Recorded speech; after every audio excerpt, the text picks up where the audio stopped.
Appraising. In this section, we will discuss the process in which a company evaluates an employee.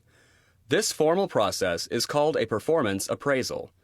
An appraisal is an assessment of your overall performance ranging from your measurable effectiveness to more intangible qualities such as your work ethic or leadership abilities. The appraisal process is valuable to both the employee and the corporation itself. Knowing the strengths and weaknesses of its employees allows the corporation to make more informed managerial decisions and allows the opportunity for an employee to improve and grow. Let's see how Hautelook, a leader in online retail with millions of members in the US and Canada, approaches these theories in practice. As far as evaluation goes, we have a formal process and then we have an informal process. My name is Bernice Lee and I'm the HR coordinator at Hautelook. Informally, it's throughout the year. We really encourage an open door policy between our managers and employees. So basically anytime our employees want to know how they're doing, that they can go to their supervisors and really ask them, how am I doing? What is my status? As far as the formal review goes, we have it once a year in January, and then we have an informal mid-year review that occurs sometimes in July, and that's not documented. The review in January is the one where compensation can be affected, things like that. We would have our manager sit down with her, basically go over the goals that they set with her either at the beginning of the year or when she first started, let her know how she's been doing, and at the end of that, after approvals from the HR department, from our exec team, we decide whether there are raises or bonuses that would be included in that. One of the ways that we do appreciate good performance is promotions through raises and through bonuses. A lot of positions come up through a need, just because we've been growing so much. So one of our biggest teams, we needed to split it up and create supervisors for each department or a section in the department. So the way we determined that really was looking at our current employees to really endorse internal promotions and seeing not only who has good performance, but also who has a good attitude, who has good leadership skills, who is competent in just being able to do all those well. When we feel that employees can improve, we want to give them an opportunity to improve. One of our employees had some issues with attendance. One of the things that we do is a write-up just to have it formally in their papers, but also so that they can see that it's something that's important. We reminded him of the policy of the attendance policy and let him know what the next steps would be as far as if he repeated this behavior, things like that. But at the same time, letting him know that really if you came in within 5 minutes or within 10 minutes, then there wouldn't be any issues. In this section, Bernice Lee says that to encourage continuous feedback, you must encourage an open-door policy between managers and employees.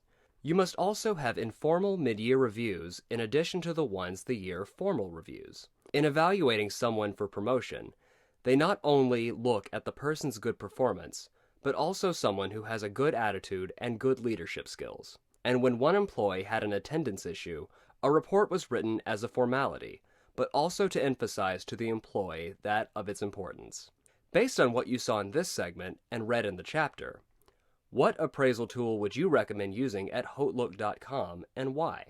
What do you think of how they handled the attendance problem? Was this an appraisal or a discipline problem? What difference would it make in how you handle the problem?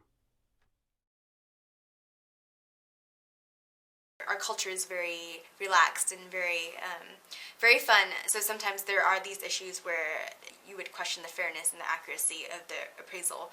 So what we do, in addition to having that supervisor appraise them, we also have that manager, their supervisors will also review all of their departments' appraisals and performance reviews. So the department heads review them. The Human Resources Department also reviews those and approves those performance reviews.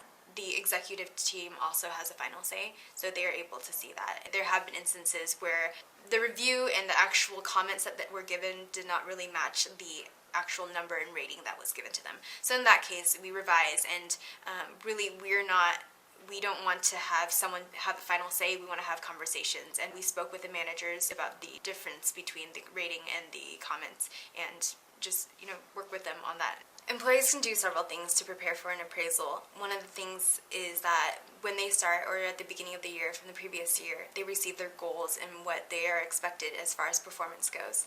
So one of the things they can do is make a copy of it and really keep their eyes on it throughout the year, just to understand what is expected of them, and at the same time to make sure that their performance not only meets it but also exceeds it.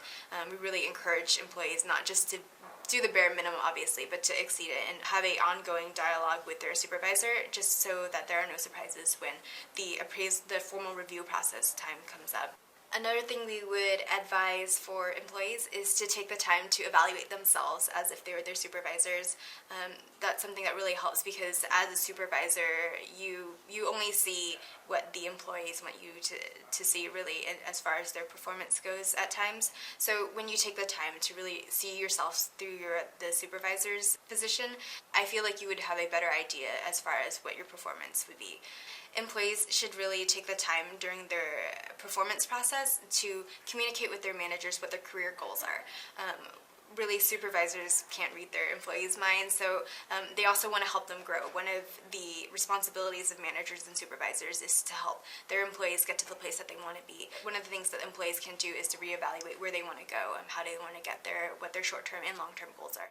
In this segment, Bernice Lee mentions that sometimes issues arise where you would question the fairness or the accuracy of the appraisal, which is one reason why they have a higher level manager review the supervisor's appraisal as well as the Human Resources Department.